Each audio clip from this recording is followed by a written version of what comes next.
नमस्कार, मैं हूं विद्यासागर। स्वागत है आप सभी का दिल्ली लाइव में। और बुलेटिन में सबसे पहले बात करेंगे, दिल्ली में अनलॉक 3 की गाइडलाइन जारी कर दी गई है। सुबह 10 बजे से रात 8 बजे तक खुलेंगी दुकानें। 50% कैपेसिटी के साथ रेस्टोरेंट भी खोले जाएंगे। धार्मिक सांस्कृतिक आयोजनों पर रोक रहेगी। स्कूल, कॉलेज और कोचिंग संस्थान बंद रहेंगे। सामाजिक राजनीतिक कार्यक्रमों पर भी रोक रहेगी। वहीं खेलकूद, मनोरंजन पर भी अभी रोक बरकरार है। स्विमिंग पूल, स्टेडियम, खेल परिसर, सिनेमाघर, मल्टीप्लेक्स बंद रहेंगे। दिल्ली में घटते कोरोना संक्रमण के बीच राहत भरी खबर आई है। देश की राजधानी दिल्ली को अनलॉक करने की प्रक्रिया शुरू हो गई है।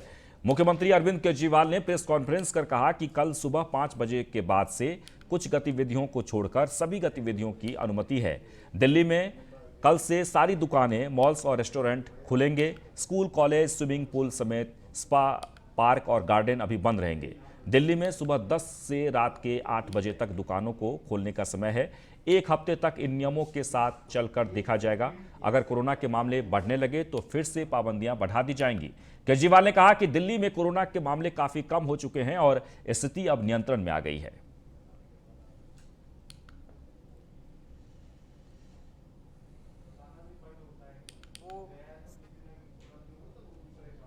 कल सुबह 5 बजे इस बार इस हफ्ते का जो लॉकडाउन है वो ख़त्म होगा। कल 5 बजे के बाद से सारी एक्टिविटीज़ अलाउड हैं, एक्सेप्ट कुछ एक्टिविटीज़ हैं जो बिल्कुल प्रोहिबिटेड हैं, वो बिल्कुल अलाउड नहीं है, और कुछ एक्टिविटीज़ हैं जो रिस्ट्रिक्टेड तरीके से अलाउड हैं। इसका भी डिटेल्ड ऑर्डर थोड़ी देर में आप सब लोगों को मिल जाएगा, लेकिन मोटे मोटे तौर पे मैं आपकी जानकारी के लिए बता दूं कि प्रोहिबिटेड एक्टिविटीज़ जो जिन पे बिल्कुल मनाही है वो कौन कौन सी हैं। सारे स्कूल बंद रहेंगे, कॉलेज बंद रहेंगे, एजुकेशनल इंस्टीट्यूशंस बंद रहेंगे, कोचिंग इंस्टीट्यूशंस बंद रहेंगे। Social, political, sports, entertainment, academic, cultural, religious, festival, इससे रिलेटेड जितनी गैदरिंग्स हैं, कोई भी गैदरिंग अलाउड नहीं होगी।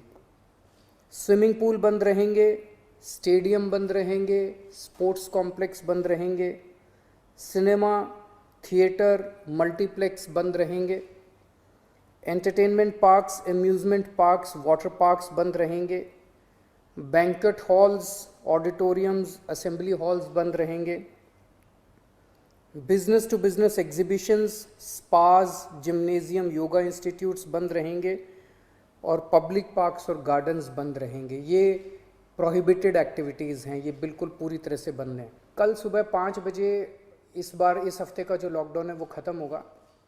कल 5 बजे के बाद से सारी एक्टिविटीज़ अलाउड हैं, एक्सेप्ट कुछ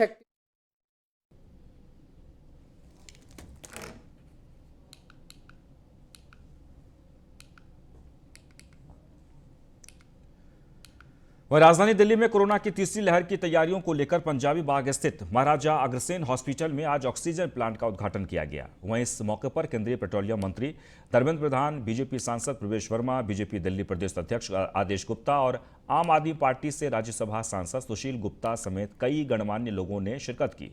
महाराजा अग्रसेन हॉस्पिटल को जहां आमतौर पर 2 टन ऑक्सीजन की जरूरत होती थी, वहीं इस कोरोना की दूसरी लहर में रोजाना करीब 8 टन की आवश्यकता पड़ रही थी। 300 बेड के इस हॉस्पिटल को मोदी सरकार की तरफ से बड़ी सौगात दी गई है, जिसमें एक ऐसा ऑक्सीजन प्लांट लगाया गया है जिसके माध्यम से ऑक्सीजन सिलेंडर को भी रिफिल करवा सकते हैं।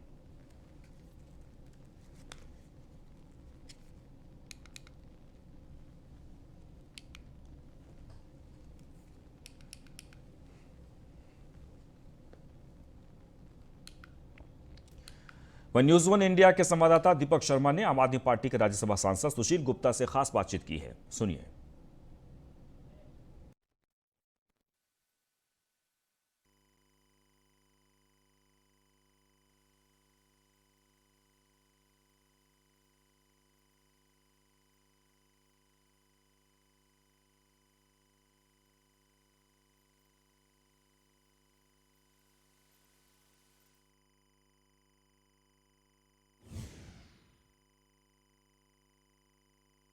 गोदामों में सड़ रहे अनाज को लेकर राजनीति गर्मा गई है और इसको लेकर आम आदमी पार्टी और बीजेपी दोनों ही पार्टियां एक दूसरे पर राजनीति करने का आरोप लगा रहे हैं।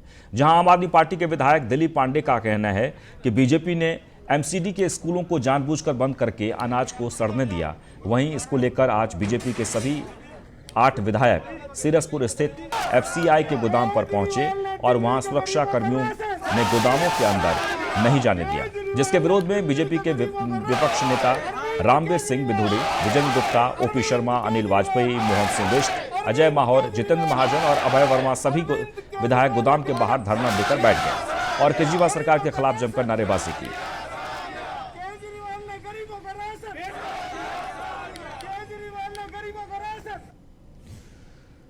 वहीं न्यूज 1 इंडिया के संवाददाता ललित लोदवाल ने विधानसभा में नेता प्रतिपक्ष रामवीर सिंह बिधूड़ी और बीजेपी के विधानसभा में मुख्य सचेतक विजेंद्र गुप्ता से खास बातचीत की है। इस वक्त एफसीआई के गोडाउन पर हम खड़े हैं, जहां पर दिल्ली के आठों विधायक हैं और साथ में है नेता विपक्ष रामवीर जी। हम इनसे बात करते हैं। रामवीर जी, आज आप धरने पर बैठे हैं, मेन मुद्दा क्या है? देखिए, हमारे सामने 2 मुद्दे हैं। एक तरफ देश के प्रधानमंत्री आदरणीय श्री नरेंद्र मोदी जी दिल्ली के 72 लाख लोगों के लिए 8 किलो गेहूं, 2 किलो चावल, प्रत्येक व्यक्ति को 8 किलो गेहूं, 2 किलो चावल मुफ्त में उपलब्ध करा रहे हैं और हर महीने उनको मिल रहा है। और दूसरी तरफ दिल्ली के मुख्यमंत्री अरविंद केजरीवाल ने गरीबों का ये राशन सड़ा दिया है। अपने अपने क्षेत्रों में गए और जब इसकी जानकारी दिल्ली के एलजी को आज से 2 दिन पहले हमारी पार्टी के वरिष्ठ नेता पूर्व भाजपा अध्यक्ष एमएलए श्री विजेंद्र गुप्ता जी ने एलजी को दी, उन्होंने एलजी से बात की, उनको लेटर लिखा और एलजी ने यह आश्वासन दिया कि इस मामले की जांच कराई जाएगी। कल हम दिलीप पांडे जी से मिले, उनसे हमने बात करी थी सड़े हुए अनाज को लेकर और उन्होंने गुप्ता जी उन्होंने कहा कि ये जो सड़ा हुआ अनाज है जो एमसीडी के स्कूलों के अंदर बंद है, लेकिन उन्होंने जब उन्होंने सवाल किया हमने, तो उन्होंने जवाब दिया, दिलीप पांडे जो उसमें हैं, उनसे जब हमने सवाल किया तो उन्होंने जवाब दिया कि एमसीडी ने जानबूझ के ताला बंद कर रखा था, इसलिए वो सड़ा गया है।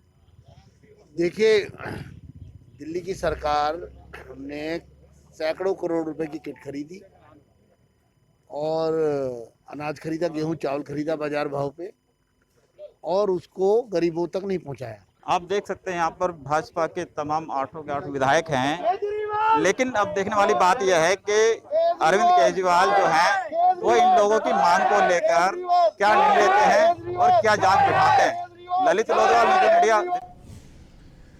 वहीं आम आदमी पार्टी ने बीजेपी पर हमला बोलते हुए कहा कि बीजेपी लगातार पिछले 5 सालों से उसे नाले की सफाई का टेंडर दे रही है, जो कभी शुरू ही नहीं हुआ। भाजपा ने 2016 में नाला बनाया था, लेकिन अभी तक उसे शुरू नहीं किया गया है। वे हर साल उसकी सफाई का टेंडर देते हैं और साठगांठ कर आपस में पैसा बांट लेते हैं। आम आदमी पार्टी के वरिष्ठ नेता व एमसीडी प्रभारी दुर्गेश पाठक ने कहा कि ईस्ट एमसीडी में स्वामी दयानंद नाम का एक अस्पताल है, जो चिकित्सा के लिए नहीं बल्कि हर साल उसमें बारिश का पानी भरने के लिए मशहूर है।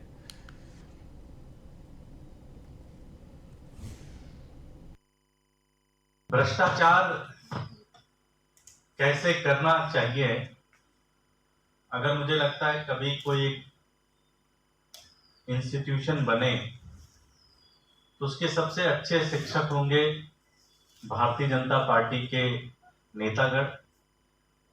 और भारतीय जनता पार्टी की एमसीडी पिछले 15 सालों में कैसे चलाई है उन्होंने, उसका एक एक चैप्टर, एक एक पेज, उनकी सारी जो क्रियाकलाप उनके रहे, उसके आधार पर उनका एक एक चैप्टर और एक एक पेज बन सके। चलिए आगे बढ़ते हैं। कोरोना काल जीवतेश फाउंडेशन ने अच्छी पहल की है। कोरोना काल में जीवतेश फाउंडेशन की ओर से उत्तराखंड के लिए आज दिल्ली से राहत सामग्री भेजी गई। दिल्ली बीजेपी प्रदेश अध्यक्ष ने झंडी दिखाकर राहत सामग्री को रवाना किया है। वहीं इस मौके पर उन्होंने कहा कि कोरोना संकट के समय कई संस्था अपना अपना योगदान कर रही हैं और जहां जहां जरूरत है वहां वो लोगों की मदद भी कर रही हैं। जीवतेश फाउंडेशन ने भी उत्तराखंड में दूर दराज इलाकों में राहत सामग्री भेजकर मानवता की सेवा की है।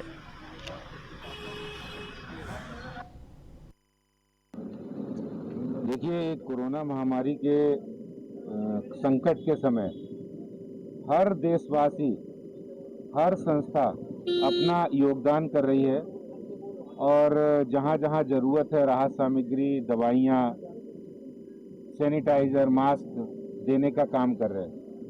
और जीवितेश फाउंडेशन, जो मैं उनको विशेष रूप से धन्यवाद और बधाई देता हूँ कि उन्होंने इस संकट के समय मानवता की रक्षा के लिए दूसरे प्रदेशों में भी जहां पैंडेमिक का जोर है, जहां पर साधन उपलब्ध नहीं है, तो आज हमने जीवितेश फाउंडेशन ने जो ये राहत सामग्री यहाँ से रवाना हम कर रहे हैं, जिसमें दवाइयाँ हैं, जिसमें मास्क हैं, सैनिटाइज़र हैं, जो उत्तराखंड के चमोली, जो सुदूर पर्वतीय इलाका है जहाँ पर इतनी संसाधन नहीं है, और ये एक मानवता के लिए बहुत बड़ा काम है कि सब लोग एकजुट होकर एक साथ आएंगे, तभी हम कोरोना महामारी को परास्त कर सकते हैं। इसका उद्देश्य कोरोना पीड़ितों के लिए राहत सामग्री पहुंचाना उत्तराखंड सरकार के साथ हमने मिलकर के हमारी जीवितेश फाउंडेशन द्वारा की जा रही है। हमने चीफ सेक्रेटरी डीडीएमए से बात करी और उन्होंने आगे इसको फॉरवर्ड करके सभी ज़िलों में हमारी फाउंडेशन का नाम दिया, और हम उनके शुक्रगुजार हैं चीफ सेक्रेटरी और श्री बर्धन जी के, जो higher education additional chief secretary और इस समय पदभार संभाल रहे हैं। उन्होंने हमारा मार्गदर्शन करते हुए डीडीएमए के साथ कनेक्ट करके, डीडीएमए ने हमारे को पूरे उत्तराखंड के सारे ज़िलों से डिस्ट्रिक्ट मजिस्ट्रेट के साथ कनेक्ट कर दिया है, और उसके साथ साथ हमें अब रोज़ के रोज़ डेली के बेसिस पे रिक्वायरमेंट्स आ रही हैं। तो दिल्ली के इंद्रलोक इलाके में अखिल भारतीय कांग्रेस कमेटी की तरफ से बच्चों को खाने के पैकेट बांटे गए। इसे लेकर आनंद पर्वत वार्ड 82 की निगम पार्षद ने कहा कि हमने लॉकडाउन में लगातार जरूरतमंद परिवारों को कच्चा राशन तो दिया ही है, लेकिन इन मासूम बच्चों का ख्याल भी हमने रखा है, और हर बार की तरह आज भी करीब 250 बच्चों को पका हुआ खाने का पैकेट दिया। वहीं इस मौके पर न्यूज़ 1 इंडिया की संवाददाता भावना सिसोदिया ने वार्ड नंबर 82 से कांग्रेस की निगम पार्षद प्रेरणा सिंह से खास बातचीत की।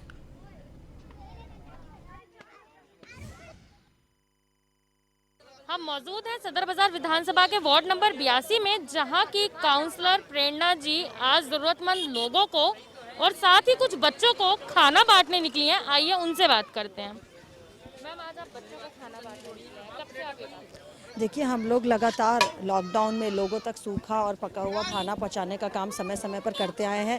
कभी हमने बीच में दूध वितरण भी किया। आज जो यहाँ पर खाने के पैकेट्स बांटे जा रहे हैं वो अखिल भारतीय प्रोफेशनल कांग्रेस की ओर से माणिक महाना जी के सौजन्य से यहाँ पर 250 पके हुए खाने के पैकेट्स हमने बच्चों को बांटे हैं, और लगातार कांग्रेस पार्टी गरीब बच्चों तक, गरीब लोगों तक राशन, दूध और खाने का सामान पहुंचाने का काम लगातार करती आ रही है।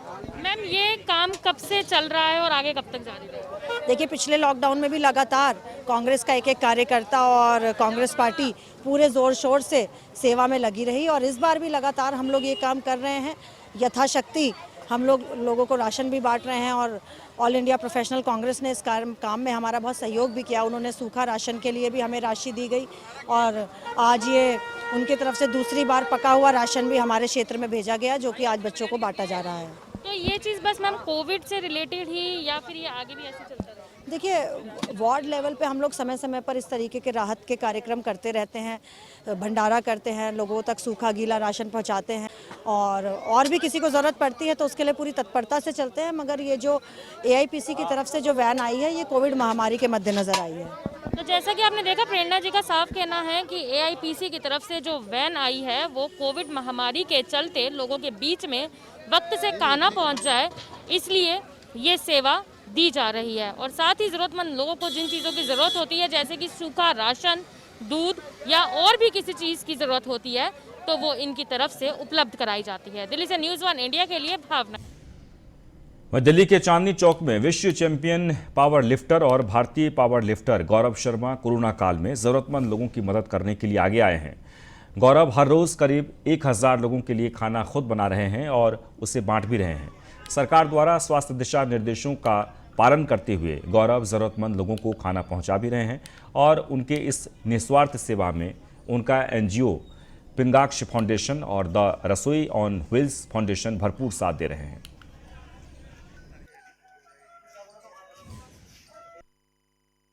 देखिए, मैं बता दूं आपको, मेरा नाम महंत गौरव शर्मा है। मैं वर्ल्ड चैंपियन हूं और प्राचीन नरसिंह हनुमान मंदिर का महंत हूं। चांदनी चौक में खड़े हैं आप लोग।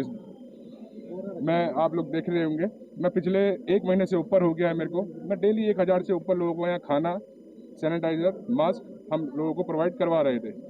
तो अभी देखा हमने कि गर्मी बढ़ रही है, तो गर्मी के बढ़ते हुए हमने यहाँ पे आइसक्रीम भी हम डेली अब लोगों को बांट रहे हैं। और ये पिछला महीने भर से ऊपर से हमारा डेली ये प्रोग्राम चल रहा है। इसमें सरकार की सपोर्ट हम कुछ नहीं ले रहे हैं। ये हमारे 2 NGO हैं, रसोई और मिल्स, मनिका जी हैं इसमें, और पिंगाक्स फाउंडेशन है, ये सहयोगी संस्था है हमारी। इनके साथ मिलकर के मैं डेली यहाँ पर ये कार्य कर रहा हूँ। ये मैं वहीं सेंट्रल दिल्ली के करोल बाग में बेखौफ चोरों का तांडव देखने को मिला है, जहां चोरों ने एक ही रात में कई दुकानों में हुई चोरी की वारदात को अंजाम दिया है। चोरों ने जियो शोरूम में लाखों के माल पर हाथ साफ कर मौके से फरार हो गए। वहीं उत्तरी दिल्ली के शास्त्री नगर में चोरों ने 2 दुकानों के शटर भी तोड़कर एक मोबाइल शोरूम से लाखों के महंगे फोन लेकर फरार हो गए। वहीं चोरों की पूरी करतूत वहां लगे CCTV कैमरे में कैद हो गई है।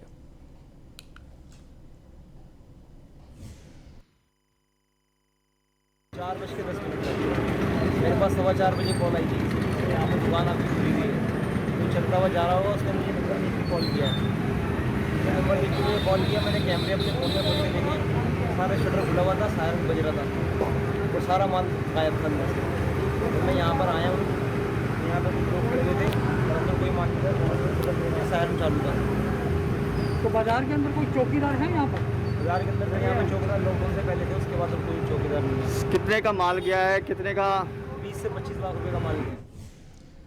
वहीं बुराड़ी के कमालपुर में 65 साल की बुजुर्ग महिला की उनके घर में गला रेतकर हत्या कर दी गई है। उन्हें जलाने की भी कोशिश की गई। घर में आरोपितों ने दोस्ताना प्रवेश किया। घर से नकदी, जेवरात और अन्य कीमती सामान के लूटने की बात अभी सामने आ रही है। पुलिस ने फिलहाल अज्ञात के खिलाफ हत्या समेत अन्य धाराओं में मुकदमा दर्ज कर दिया है। वारदात के तरीके से पुलिस को किसी परिचित पर शक है। पुलिस की 3 टीमों को जांच में लगा दिया गया है।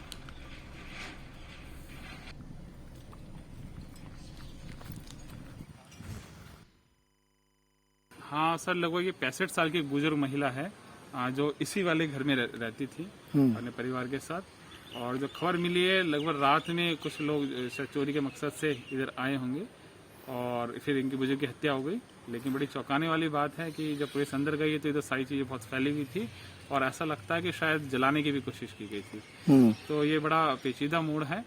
और एक्चुअली ये इलाका भी थोड़ा सा, वैसे तो कमल विहार में है, लेकिन बिल्कुल लाश इलाका है और तो थोड़ा सुनसान सा रहता है ये।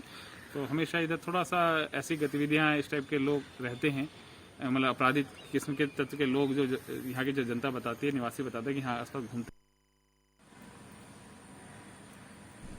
तो एक बार आपको फिर से बता दें, खबर बुराड़ी से है, जहां एक बुजुर्ग की गला दबाकर हत्या कर दी गई है।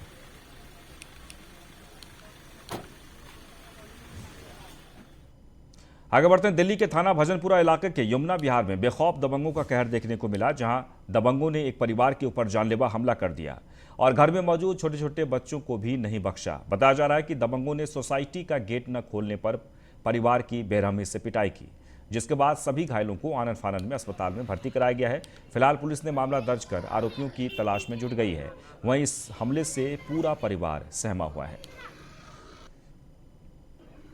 जो भी थे मैं नहीं जानती कि जब मैं आई तो मेरे पापा मेरे भाई उनके ऊपर इतने 1 3 3 4 4 6 7 इतने सारे जल पड़े हुए थे, इतनी बुरी तरीके से मारे थे, बहुत ही ज़्यादा वाली थी। आपके नाक पे चोट लगी बेटा, काय से लगी है? जी मैं उनको बचाने के लिए गई तो उन्होंने पता नहीं मेरे घूसा मारा नाक पे या कोई रॉड मारी है, क्या डंडा मारा, मुझे कुछ नहीं पता। और मुझे चक्कर आ गया, मुझे कुछ याद नहीं, उन्होंने क्या करा मेरे नाक पे, क्या मारा क्या नहीं मारा है। मेरे भाइयों को मार देते हुए सारे, इतने सारे चिपटे हुए थे मेरे भाइयों को, सारे 6 7 7 8 8 जने इतना मार देते हुए तो सारे नीचे लिटा रखा था भाइयों को। मैं गई, भागी तो मार देंगे मेरे भाइयों को। मैं जैसे गई उन्हें बचाने के लिए, उन्होंने मेरे पीछे स्टील की रोड मारी एकदम से बहुत तेज। हमारी कोई रंजिश नहीं थी उनसे, लेकिन वो बदमाश टाइप के लोग हैं, आए दिन किसी न किसी के साथ ये दंगा फसाद करते रहते हैं, खास करके मुसलमानों के साथ। और कौन लोग थे, क्या उनका नाम? एक का बादल था, एक का सुधीर था और एक का सुधीर पवार और एक का था रवि, एक का किशन, एक का भगत। ये कहाँ रहते हैं लोग? ये लोग सामने विजय पार्क में रहते हैं। ये रोड सामने जो है ना, अंदर विजय पार्क में ये लोग रहते हैं। तो हमारी तो खता ही है भाई, एक गरीब को हमने हिमाचल दी, उसके गार्ड को वो अपशब्द बोल रहा था, गालियाँ बक रहा था गेट खोलने के पीछे। तो हमने, हमारे भाई ने कहा कि भाई तू इसको क्यों परेशान कर रहा है भाई, तू रात को 12 बजे आ रहा है, अपना टाइम तो दे। कहने लगा जी तुम मुझे जानते नहीं हो, मैं सुधीर पवार का भाई साला राना में निकला। कह रहा, हमने उसको समझा के भेज दिया। वो ठीक 15 से 20 मिनट बाद अपने आदमी इकट्ठे करके, कितने लोग थे? कम से कम 25-30 लोग थे, ज़्यादा भी हो तो मैं कह नहीं सकता, क्योंकि कुछ लोग दरवाजे से पीछे थे। तो हमारे गलती यही थी सर, वो बंदा उनका साला था सुधीर पवार। सुधीर पवार कौन है जो नाम लोग? मैं नहीं जानता सर। इस तरीके से लोग बाबू यहाँ नाम लिए जा रहे हैं कि सुधीर पवार को कौन है? अब मैं नहीं जानता हूँ कौन है कौन नहीं। तो मैं गेट खोला, कॉलेज का तो जाना चाहिए, मेरा माँ बहन करके गाली दे रहा था। तो भैया सुन रहे थे कि कैसे बंद कर दिया, कैसे बंद कर, तो वो बोले भैया मैं बंद करा, मेरा घर है। बोलो क्यों गाली दे रहा है गरीब आदमी को। उसके बाद बोला कि तुम बंद कराए, उसके बाद मोबाइल निकाला बंदा, वो फोन कर दिया। 10-12 बंदे आके वह दिल्ली पहुंचे। उत्तराखंड सीएम तीरथ सिंह रावत दिल्ली स्थित कावेरी अपार्टमेंट में आवास पहुंचे। अगले 3 दिन तक कई केंद्रीय मंत्रियों के साथ बैठक करेंगे। मैराथन मीटिंग से पहले प्रदेश के अधिकारियों के साथ उन्होंने मंथन की है। कल सुबह 11:30 बजे राष्ट्रपति रामनाथ कोविंद से मुलाकात कर सकते हैं। दोपहर 12:45 पर कपड़ा मंत्री स्मृति ईरानी से मुलाकात संभव है। वहीं 1:45 पर खेल मंत्री किरण रिजिजू से मुलाकात कर सकते हैं। वहीं सबसे महत्वपूर्ण दोपहर 3 बजे वित्त मंत्री निर्मला सीतारमण के साथ उनकी बैठक होगी। वहीं शाम 4 बजे प्राकृतिक गैस और पेट्रोलियम मंत्री धर्मेंद्र प्रधान से भी मुलाकात होगी। और इसी के साथ इस बुलेटिन में बस इतना ही, लेकिन आप बने रहें न्यूज़ 1 इंडिया के साथ। नमस्कार।